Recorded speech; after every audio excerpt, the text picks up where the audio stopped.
नवरात्रि में क्यों बोई जाती है जौ? जानिए इससे जुड़ी महत्वपूर्ण कारण।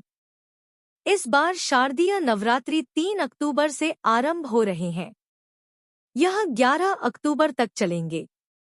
वैसे साल में 4 नवरात्र आते हैं।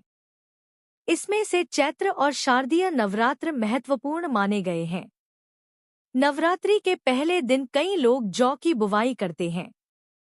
आइए जानते हैं नवरात्रि के पहले दिन जौ की बुवाई का कारण। इस बार शारदीय नवरात्रि 3 अक्टूबर से आरंभ हो रहे हैं। यह 11 अक्टूबर तक चलेंगे। इस वर्ष माता पालकी पर सवार होकर आ रही हैं। वैसे साल में 4 नवरात्र आते हैं।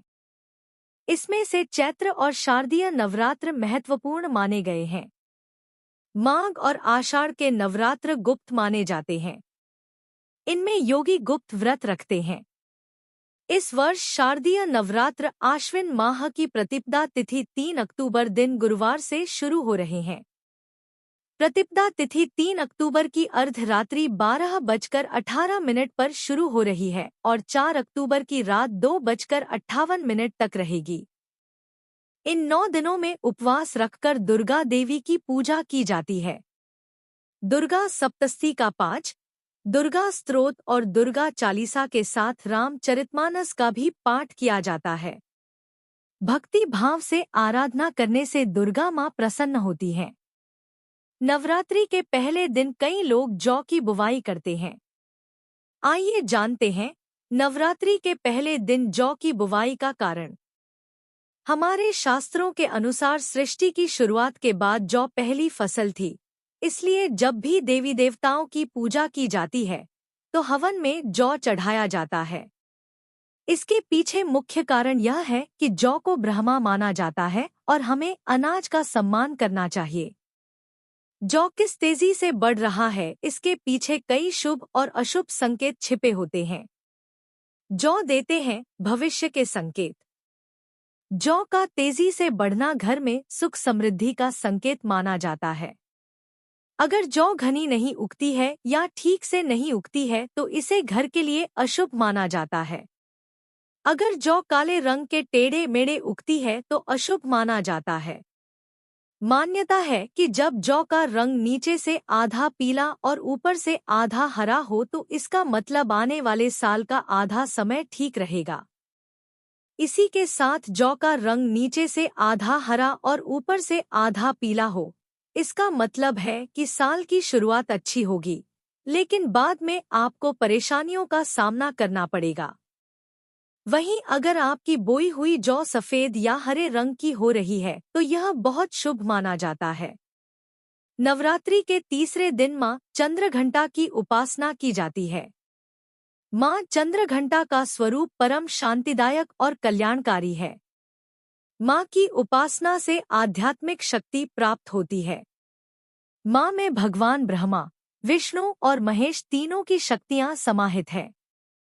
मां की कृपा से समस्त पाप और बाधाएं दूर हो जाती हैं। मां की कृपा से मनुष्य पराक्रमी और निर्भय हो जाता है।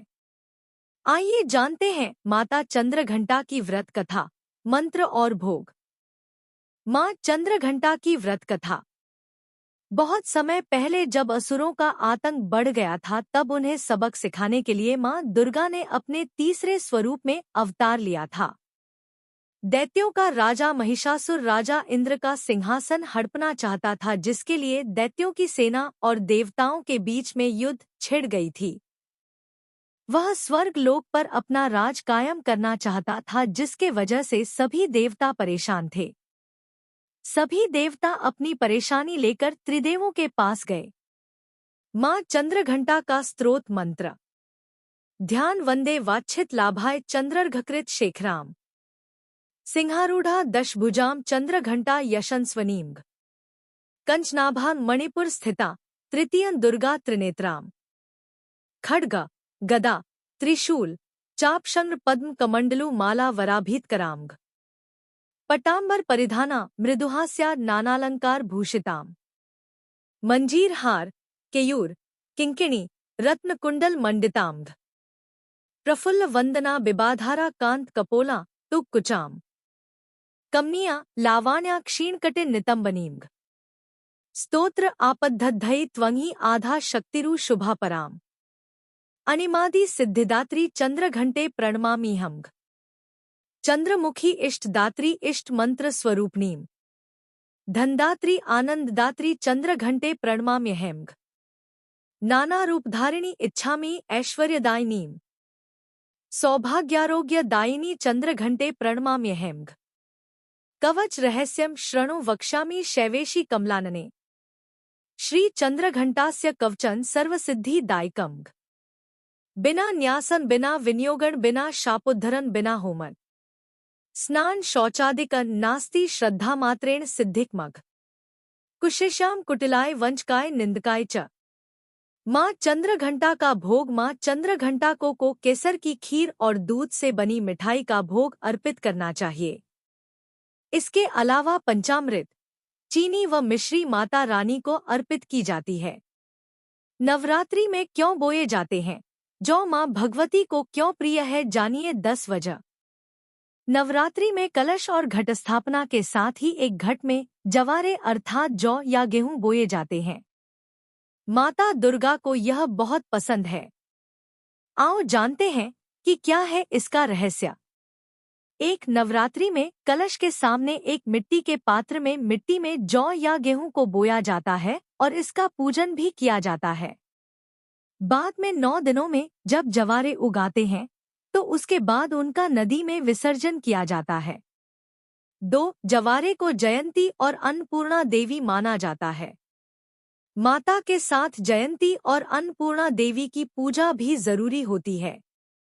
3. मान्यता है कि सृष्टि के प्रारंभ में सबसे पहली फसल जौ ही थी। इसे पूर्ण फसल भी कहा जाता है। 4. जौ या गेहूं अन्न है और हिंदू शास्त्रों में अन्न को ब्रह्मा माना गया है, इसीलिए भी नवरात्रि में इसकी पूजा होती है। 5. जब भी देवी या देवताओं का हवन किया जाता है तो उसमें जौ का बहुत महत्व होता है। 6. जौ बोने से वर्षा, फसल और व्यक्ति के भविष्य का अनुमान भी लगाया जाता है। कहते कि जौ उचित आकार और लंबाई में नहीं उगे तो उस वर्ष कम वर्ष होगी और फसल भी कम होगी, इसे भविष्य पर असर पड़ता है। 7. बोए गए जौ के रंग से भी शुभ शुभ संकेत मिलते हैं। मान्यता है कि यदि जौ के ऊपर का आधा हिस्सा हरा हो और नीचे से आधा हिस्सा पीला हो तो इसका आशय यह है कि आने वाले साल में आधा समय अच्छा होगा और आधा समय कठिनाइयों से भरा होगा। 8. यदि जौ का रंग हरा हो या फिर सफेद हो गया हो तो इसका अर्थ होता है कि आने वाला साल काफी अच्छा जाएगा। यही नहीं, देवी भगवती की कृपा से आपके जीवन में अपार खुशियां और समृद्धि का वास होगा। 9. कहते हैं कि नवरात्र में बोई गई जौ जितनी बढ़ती है उतनी ही माता रानी की कृपा बरसती है। इससे व्यक्ति के घर में सुख समृद्धि भी बनी रहने के संकेत मिलते हैं।